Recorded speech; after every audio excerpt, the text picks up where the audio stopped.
Last week on Hidden History, we took you far afield to international territory, over to Chile, to tell you about what the United States was doing in fighting the Cold War, the internal battle against communism abroad.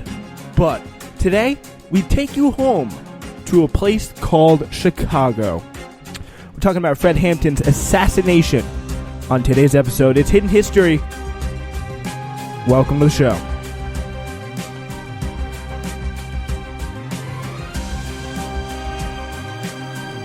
It was a police raid that killed 2 Black Panthers, shook Chicago, and changed the nation.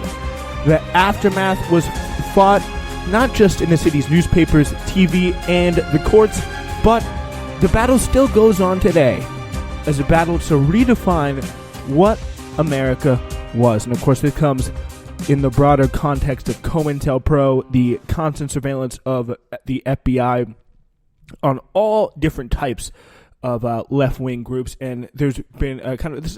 Keep this episode kind of intentionally, rather narrowly focused on the specific Fred Hampton assassination. Not really too much of the history, because then I could do that, but I'd probably be here for pushing more than an hour here. So pretty much better to stick with. And there's some great articles in this on one of my favorite sites, Jacobin.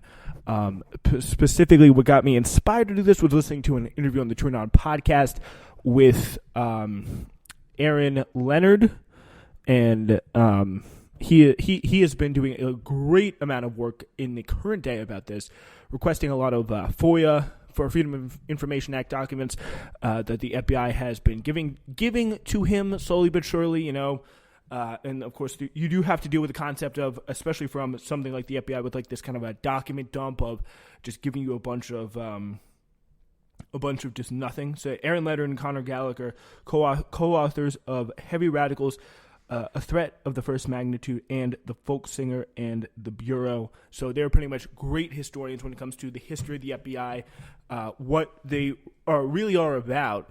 And it's kind of important and definitely very highly detailed. You got to know a lot about it, a lot of history kind of coming into it.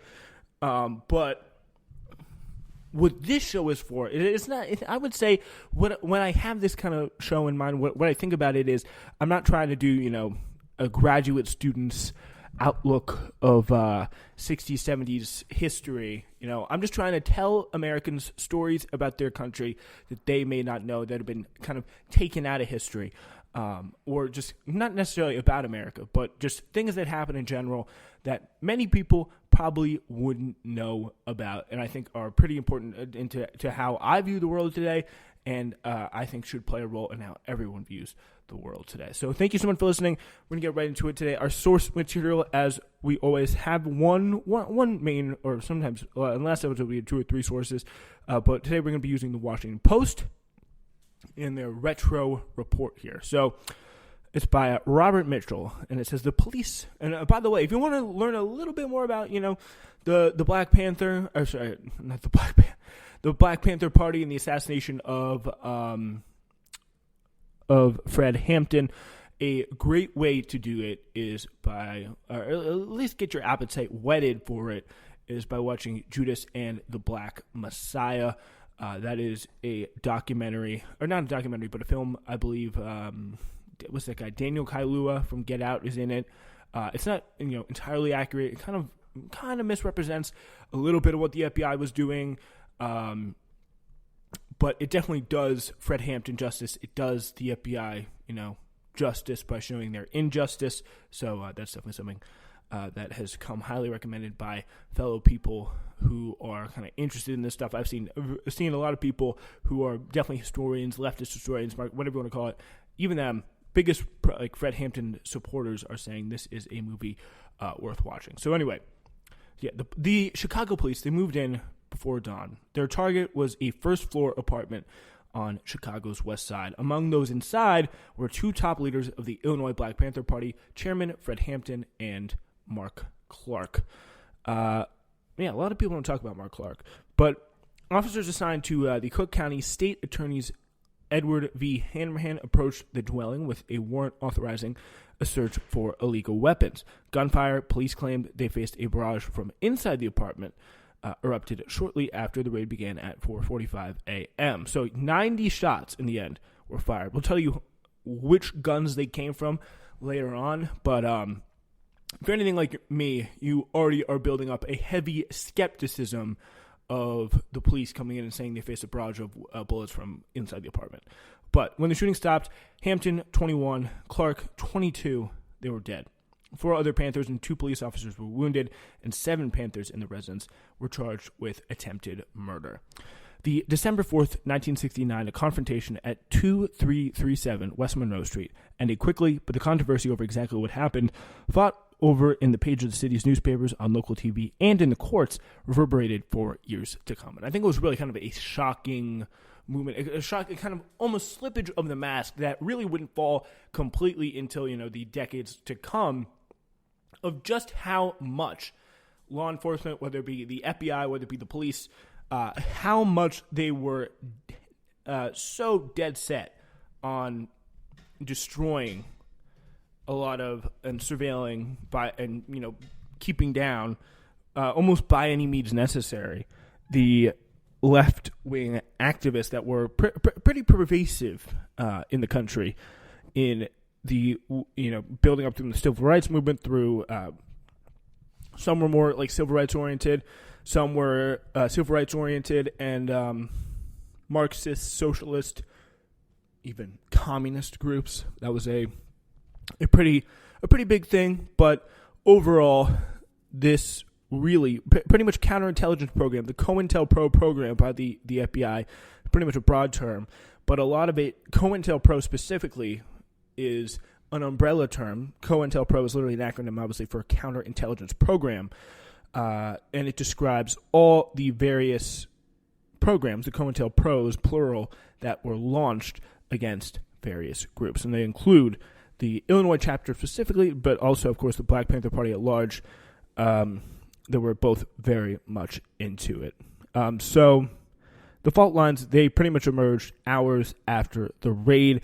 Hanrahan, the police chief here, the Cook County State Attorney, Edward V. Hanrahan, approached the dwelling with a warrant authorizing a search for illegal weapons. And he, right after the raid, said, the immediate violent criminal reaction of the occupants in shooting at announced police officers emphasized the extreme viciousness of the Black Panther Party, Hanrahan said. But Bobby Rush, who pretty surprisingly is a Chicago congressperson today, don't really hear too much from him anymore, but he is a congressperson currently for Illinois' 1st District. He was then Minister of Defense, though, for Illinois' Black Panthers. And he said this man murdered Fred Hampton. He was pretty much there saying it as clear as day for everybody to see. We'll prove it to the world that Fred was murdered. So he was sure about it. He was as sure as anybody that Fred Hampton was murdered by the Chicago police. And here is that. Here is.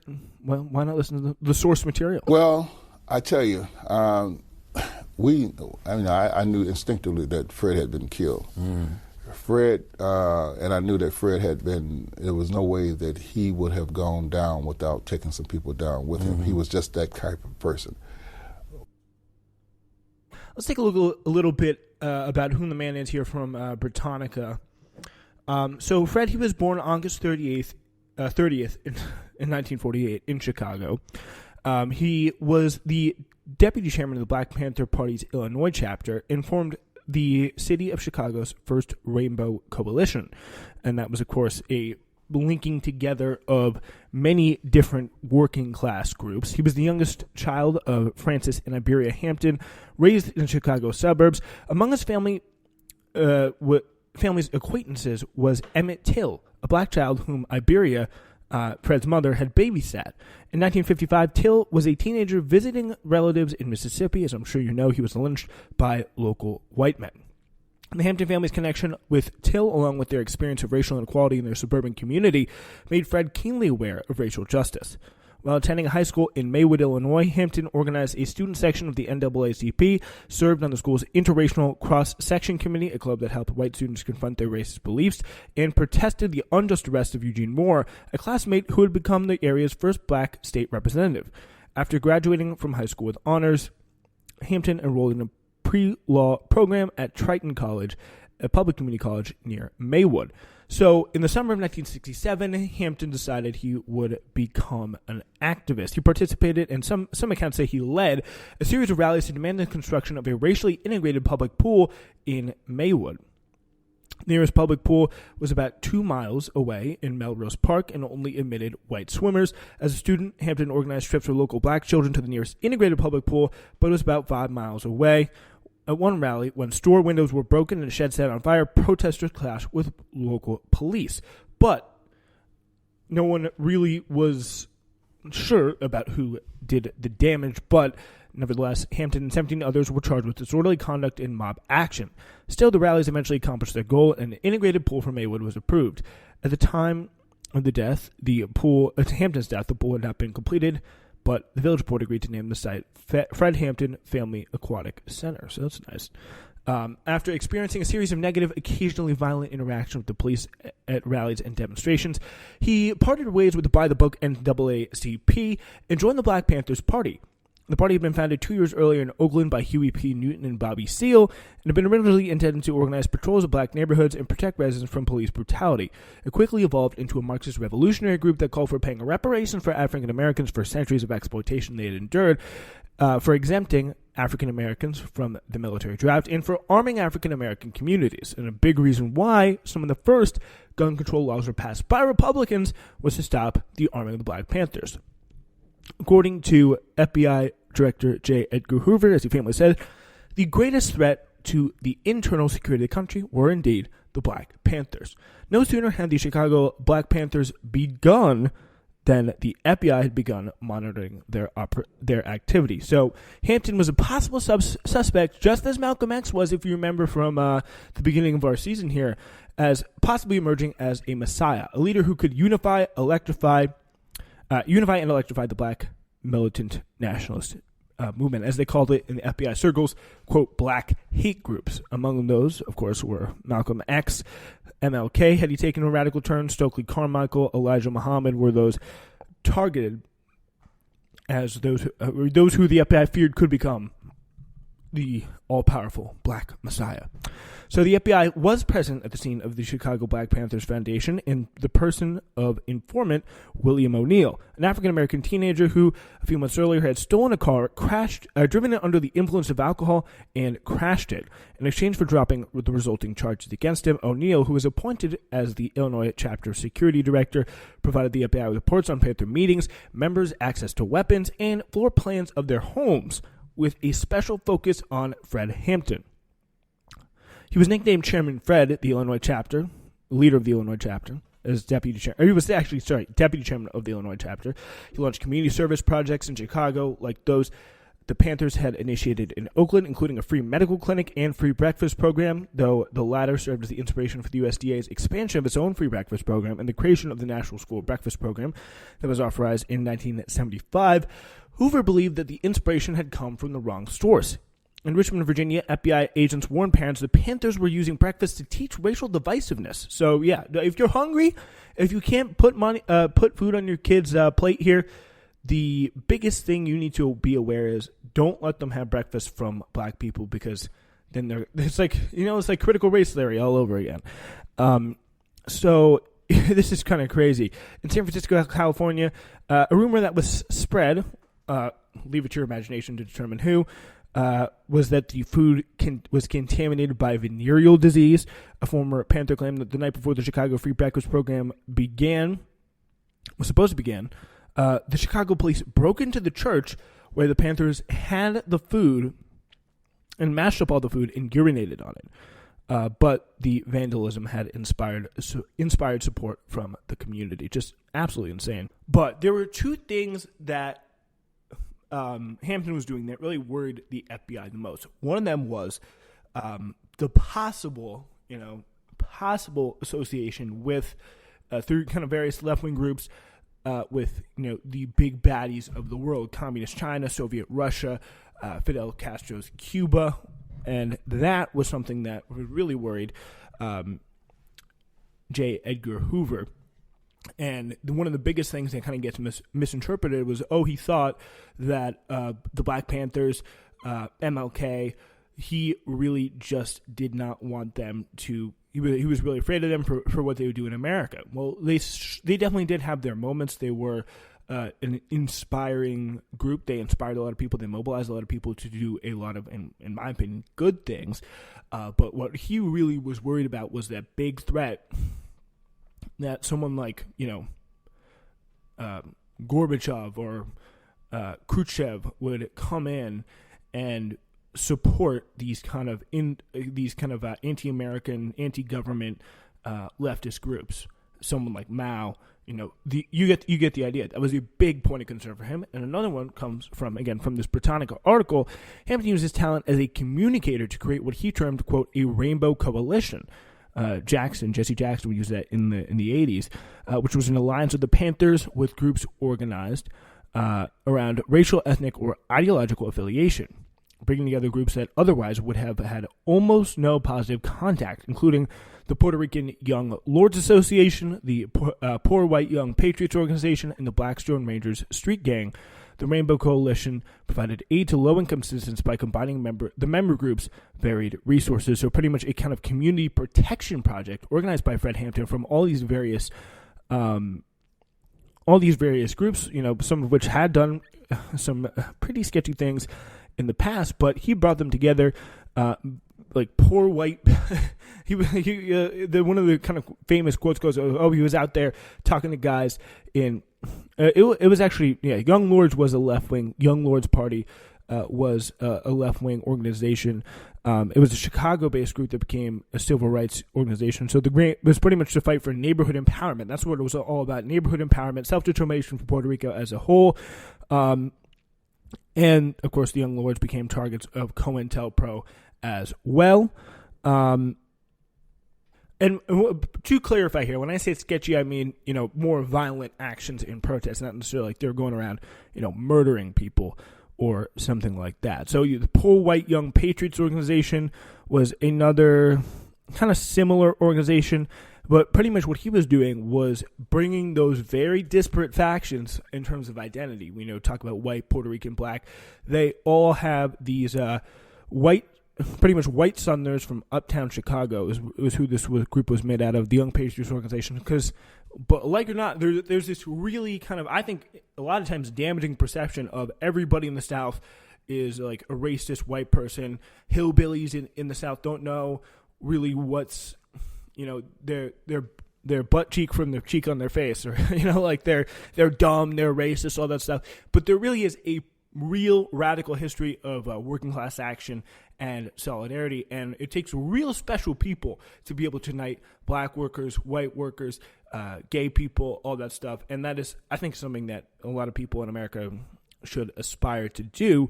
And that was something that, through all these kind of community groups, leftist community groups in Chicago, he brought them together and pretty much formed an organization that was designed to empower local kind of neighborhood groups.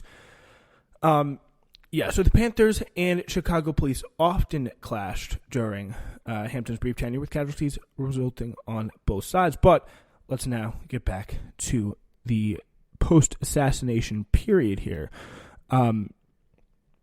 So with pretty stark divides between rich and poor, the police department notorious for brutality and a history of discrimination against African Americans, Chicago was certainly emblematic of that era of political, racial, and social strife, says Jane Rhodes, head of the African American Studies Department at the University of Illinois in Chicago, and an author of a book on the Panthers.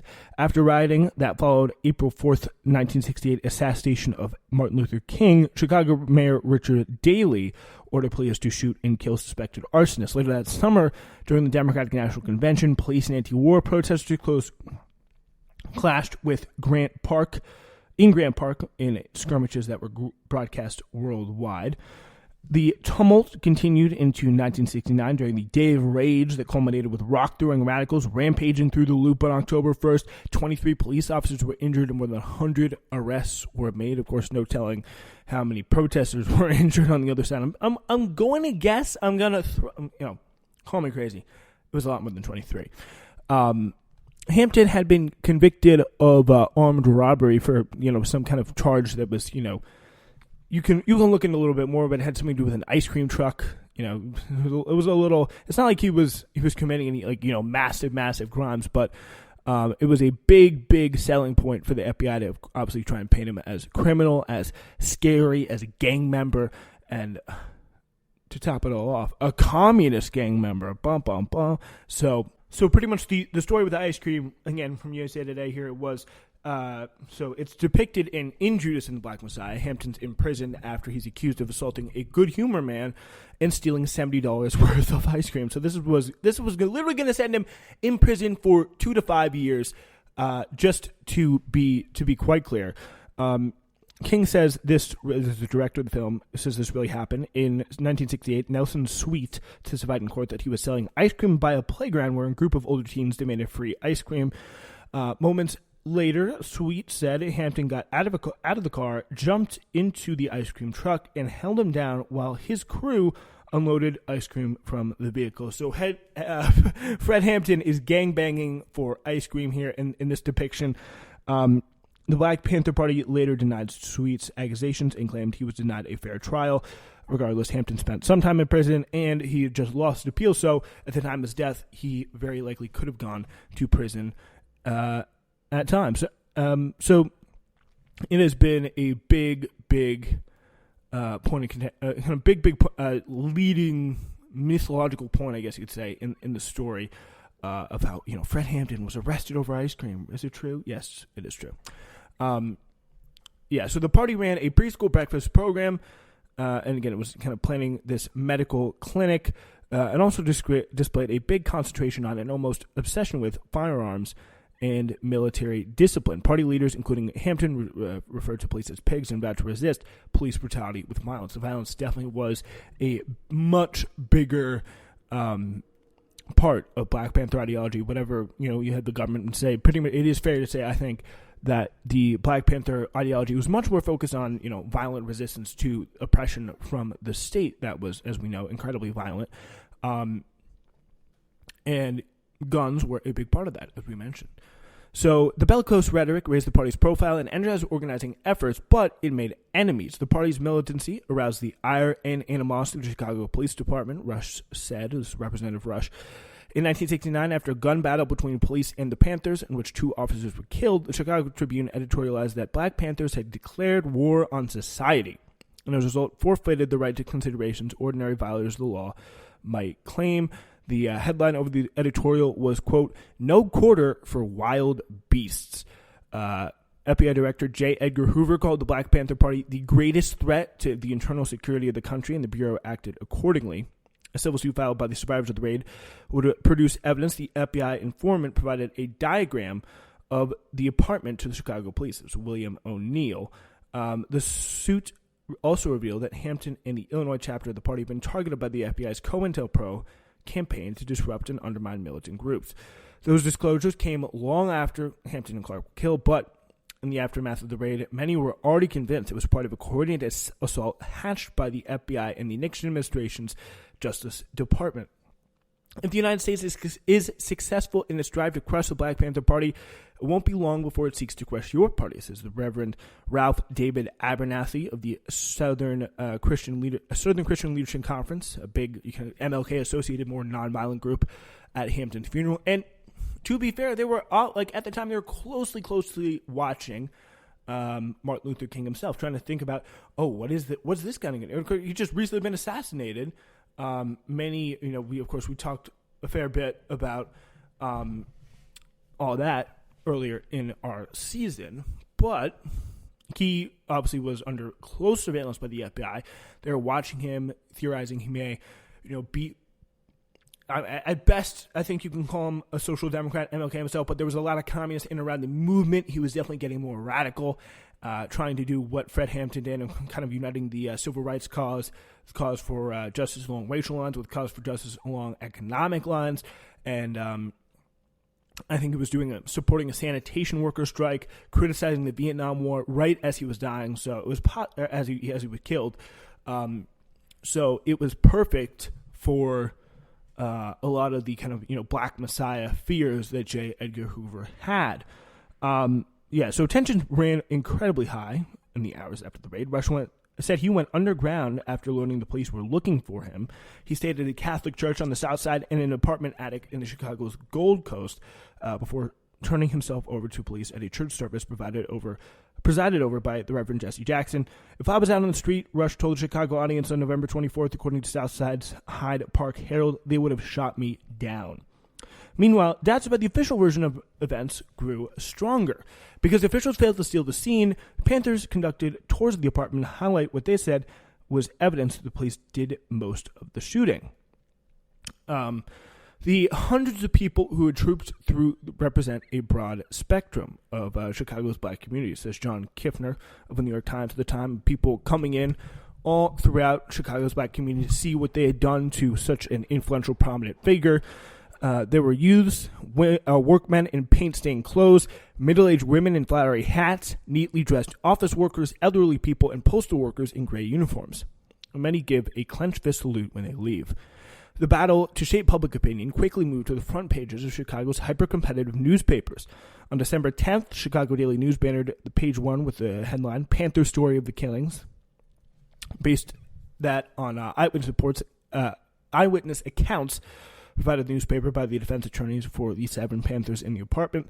The story said police forced their way into the dwelling after knocking at the door. Without warning, the detectives began firing towards mattresses near the southeast corner of the living room of the apartment, the eyewitness said. Clark was killed in the volley.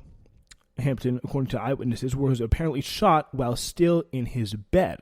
And there's an interesting reason why he did not get out of bed, and many people associated with this say that the FBI informant William O'Neill, who we talked about, was arrested on charges of crashing his car, driving under the influence, and of course turned FBI informant, gave him quote enough fentanyl to knock out a horse, and that if the police hadn't showed up and killed him, he would have been dead anyway the next morning. So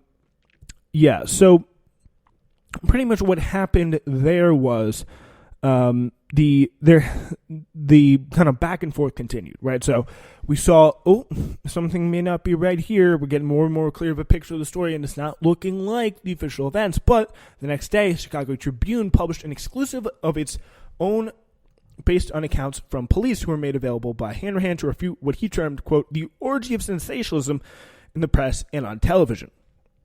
Hanrahan told the Tribune that he and his officers had no idea Hampton or Clark were in the apartment. To buttress claims the police were under attack, Hanrahan and his aide released photographs, which they say conclusively proved the Panthers opened the battle by firing a shotgun blast through the apartment door, according to the Tribune story.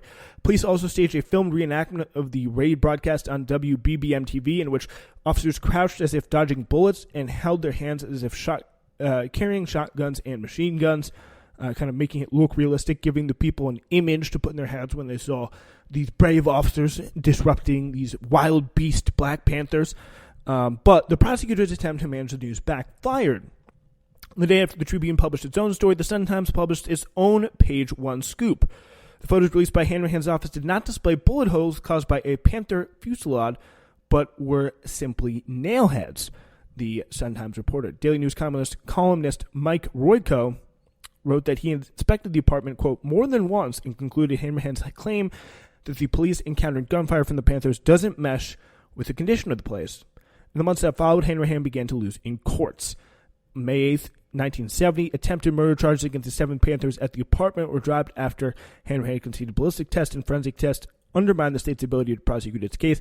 Several weeks later, the federal grand jury issued its findings and concluded that virtually all of the empty shells and bullets recovered at the scene by pretty much the score of 89-1. Remember, we told you there were 90 shots fired total. One of them was apparently fired by a non-police weapon.